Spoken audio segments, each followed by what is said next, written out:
Hello, everyone. Welcome back to the Gives in the Bank Recruiting Podcast brought to you by BuckeyeScoop.com. I am Mark Givler, joined by Bill Green as always, and we have Kevin Noon here producing. Another day, another huge commit for Ohio State. This time it's Brandon Inniss, a top 100. He's a 5-star, I believe, on some of the services, wide receiver. American Heritage, a South Florida powerhouse. Yesterday it was Carnell Tate. Today it's Innis. Bill, does this surprise you, the timing? It doesn't sound like it. I think you were kind of on this one pretty good here the last few weeks that something could be coming out of the official visit over the weekend. But Brandon did, obviously try and keep everybody off the trail with talks of officials in the fall or waiting until the season and things like that. But, your thoughts on the timing of this and just kind of how big of a pickup this is for the Buckeyes. Well, the timing, he was someone that he is not the typical South Florida kid.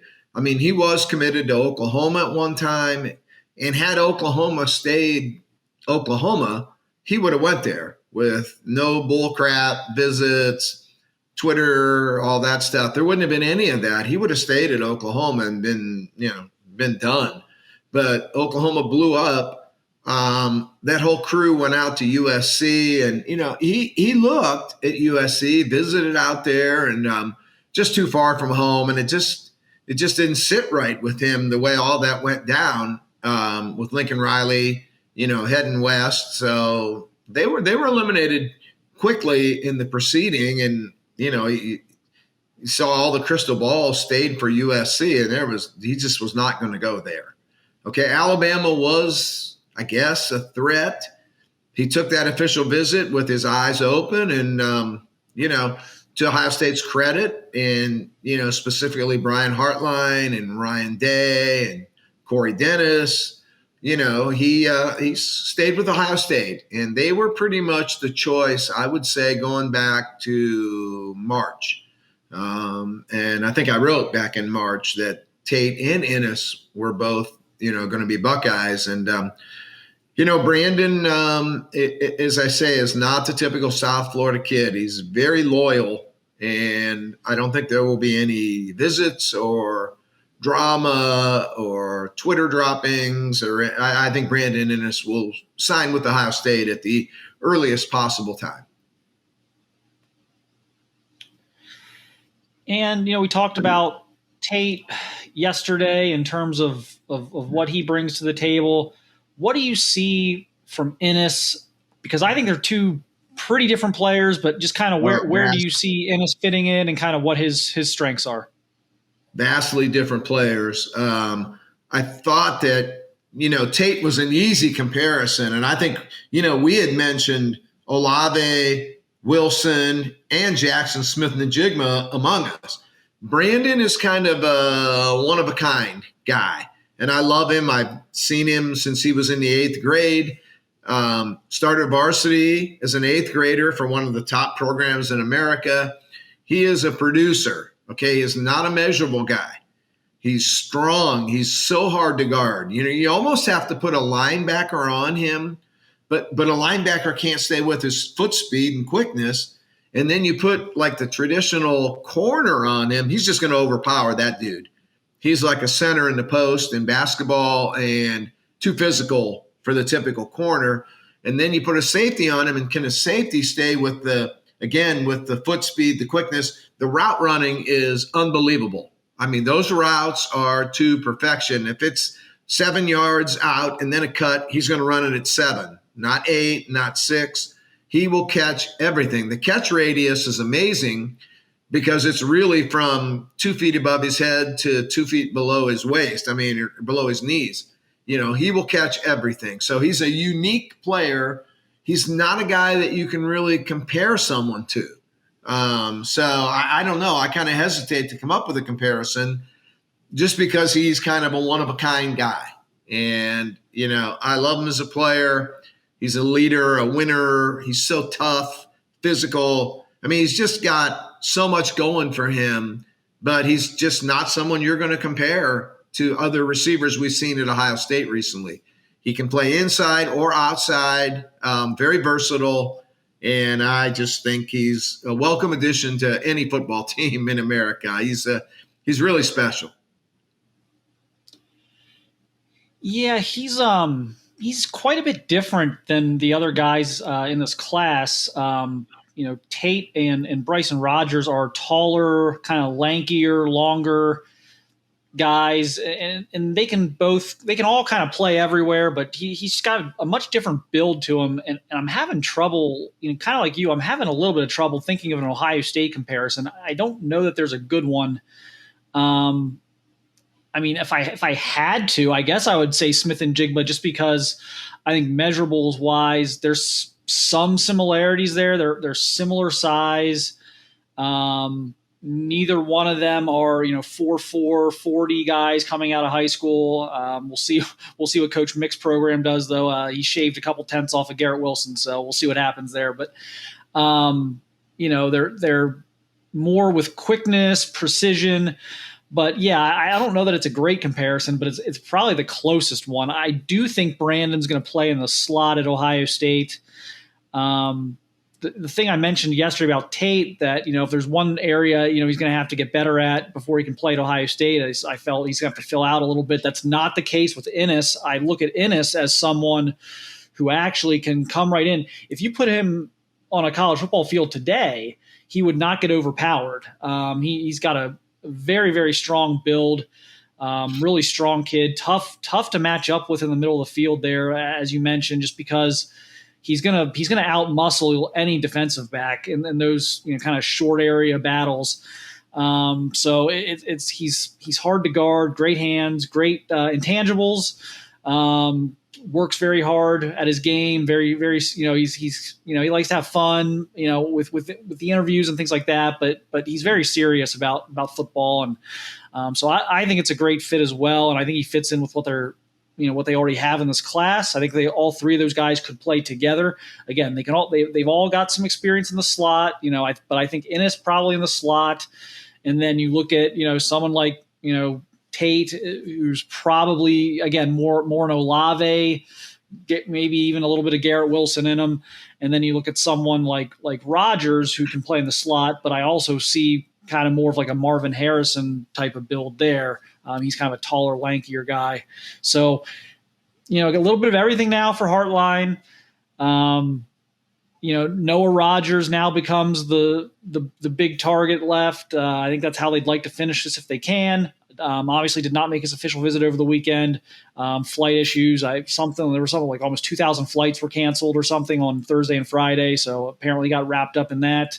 So they got to get him back on campus. But, we may double back on Noah Rodgers. But the one thing I wanted to ask you, Bill, is, okay, Carnell Tate's in. Brandon Inniss is in. Mark Fletcher just had his official visit. How does this help keep the South Florida Express thing together here, as maybe some concerns arise with Fletcher just because Miami's never going to stop recruiting him? Yeah, I think it really does help. These guys are really, really tight. And, for us Ohio people, I don't think we really understand the nature of 7-on-7 football because we don't have it in Ohio. It's strictly a team event in Ohio. This is more like AAU basketball. And these guys, they just finished up their 7-on-7 stuff probably a week ago, 2 weeks ago, I think was the Vegas tournament, so that's early June. The tryout camp for this South Florida Express team took place in mid-January.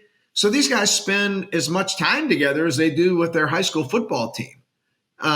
They're really close. They're really tight. They've went on so many trips together. They've been through so much that I think the fact that when these guys look at coming, 1,000 miles north to Ohio State, I think it does help to have some buddies there. Mark Fletcher is going to be recruited hard by Miami. He's a prime target of theirs. They want him very badly. There will be a massive NIL deal in place for Mark to go to Miami, and we'll see what happens. I mean, I just don't think Ohio State takes a backseat in NIL, and I've said that, since the people that I know that are inside the game that have went on recruiting trips to places like Tennessee and USC, places that are supposedly, at the top of the chart in NIL. And these same people have been to Ohio State in recruiting visits, and they're telling me that Ohio State is not behind the eight ball with NIL. And I believe them because they've been on the visits, they've heard these presentations, and they've talked to people. So I can only trust them that, I think Ohio State has a good fighting chance to keep Mark Fletcher. Carnell Tate supposedly was the poster child for NIL. Where is he committed to? It's Ohio State. Okay, so obviously Ohio State is fine with NIL, which I've said all along. So I think they're in good shape with Mark Fletcher. I think next up for them, is how does Ohio State handle Damian Fagan? And I'm told that he is a taker by people close to Fagan. That it has been, it's been communicated to them that Fagan's a taker, but there's a shelf life there that probably should be executed here fairly soon. So we'll see what happens. I think Fagan's next up for that crew, and then we'll look next year at they got a whole crew. JoJo Trader, JJ's up coming, Jeremiah Smith. So we'll see what happens there. But I think that South Florida Express pipeline is strong right now, and I think that kind of bonding, can help Ohio State as they try to hold off Miami for Fletcher. But I really have no worries about Tate or Innis sticking with Ohio State. I had none at all from my end. Yeah, now it's going to be interesting to me how we transition to 2024 with the receivers, especially those South Florida Express guys. Obviously, you're dialed in there with South Florida Express. Kevin and I went down to see Jeremiah Smith about a month ago, maybe a little more than that. That sure seems like a guy that Ohio State is in the driver's seat for. I've seen quite a bit of JoJo Trader as well. I'll throw out kind of my thoughts here, and you can kind of tell me if you're on the same page or if you disagree.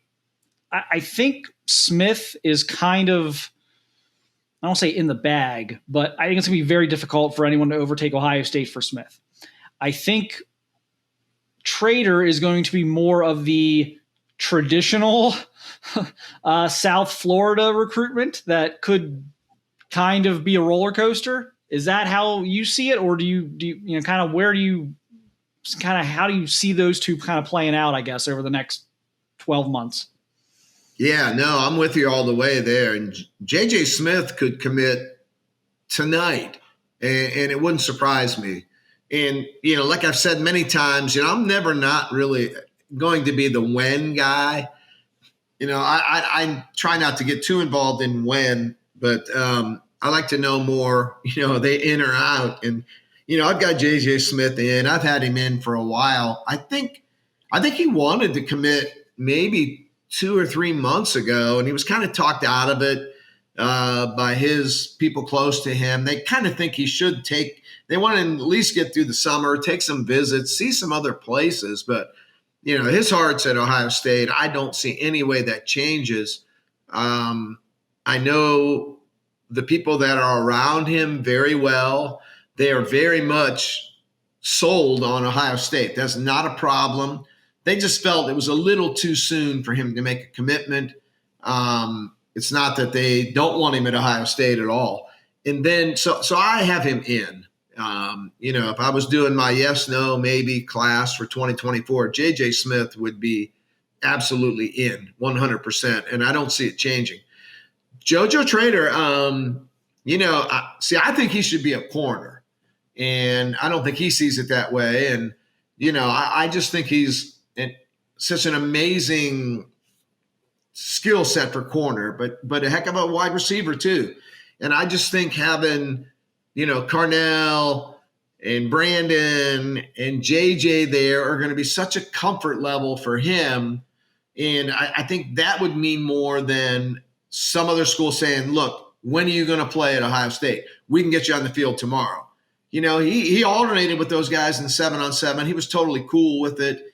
And I think taking the long view, I think JoJo's going to be hard. It's going to be hard for someone to knock Ohio State out there. I'm not saying it can't be done, but I think Ohio State will definitely going to get J.J. Smith, and I think JoJo's right there. And the fact that all these boys are going to be up there makes it so comfortable for them. And again, I'm a comfort and relationship guy, and the comfort is definitely going to be there with Ohio State. And then when you look at the relationships that Hartline and Tony Alford have formed down in Florida, there's such a trust level with those two guys for all the key players in Florida. They just love those guys. And then Ryan Day has done a great job. They're very comfortable. They trust Ryan.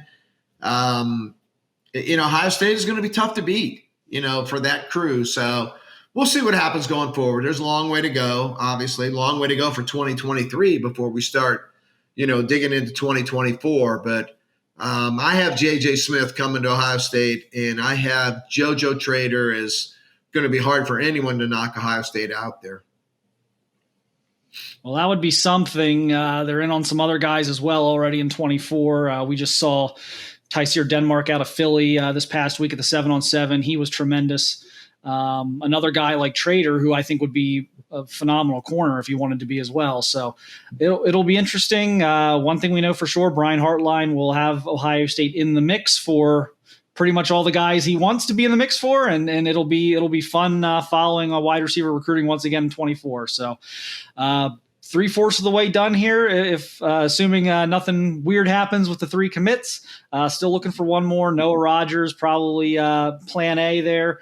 And we'll kind of keep an eye on that, see when that visit gets rescheduled, which does need to happen, because I do think he's going to commit somewhere this summer. And I do think maybe more so for his family than for him. But I do think in order to commit to Ohio State, there's going to have to be an official visit there just to get everyone, everyone gets to take a look at the place and make sure that that's going to be okay with everybody. So make sure that happens, hopefully for the Buckeyes. We'll see. But it sounds like it will. Just kind of, keeping an eye on that one, and we'll see what happens there. But thanks for listening. Thanks for watching. Who knows? Will it be 3 days in a row? I don't know. No, I'm not gonna start that, but we will see. We will see what happens. We will see if we have another one of these soon. There's definitely a few guys who are maybe on the ledge right now. So we'll see what happens here in the coming days.